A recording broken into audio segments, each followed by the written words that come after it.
आज सुद्धा आम्हाला कार डिलिव्हरीचा शूट आलाय आणि त्यासाठी आम्ही निघालो शोरूम मध्ये. त्याआधी आम्ही गाडीमध्ये पेट्रोल भरायला थांबलो. तेवढाच क्लायंटचा फोन आला आणि आम्ही तिथे पोहोचलो. त्यांची एंट्री शॉट घेतल्यानंतर आमची शूटला सुरुवात झाली. शोरूमच्या बाहेरचे काही क्लिप कव्हर केले आणि कारचे काही क्लोजअप शॉट घ्यायला लागलो. त्यानंतर कारवर कार्टन टाकायला घेतलं आणि त्याचंही शूट करायला घेतलं. थोड्या वेळानं त्यांची सिग्नेचर प्रोसेस सुरू झाली. त्यावेळी त्यांचे घरच्यांचे काही रँडम शॉट घेतले. सिग्नेचर प्रोसेस पूर्ण झाल्यावर सर्वजण कार रिव्हीलसाठी गेलो.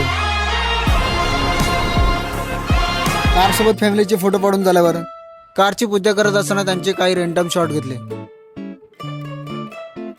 त्यांची पूजा करून झाल्यावर शोरूम मधून निघताना कारचे काही शॉट घेतले. गाण्याच्या पेट्रोल पंपवर गेलोय आम्ही. थोडंसं ते रनिंग शॉट घ्यायचंय म्हणून आम्ही त्यांच्या मागे धरलो. हळूहळू गेल्यानंतर आम्ही घरी निघतील. मंद मंद पालन चाललं. भेटूया रनिंग शॉट घेतल्यानंतर. गाडी पेट्रोल पंपवरून बाहेर निघाली आणि आमचं शूट सुरू झालं. आजचा कार डिलिव्हरीचा रिझल्ट आपल्या पेजवर अपलोड केलाय. कारचं रनिंग शॉट घेऊन आजचं शूट कंप्लीट केलं आणि आम्ही घरी जायला निघालो. आज आमचं पेट्रोल नाही संपला मध्ये, कारण आज गाडी आमची आहे. खालची आमची होती. चुकलेली पूर्ण असं वाटत टाकी काढून पूर्णमध्ये चौकत घेत नाही. आणि हा ट्रक बघा आणि आपल्या पेजला फॉलो करा.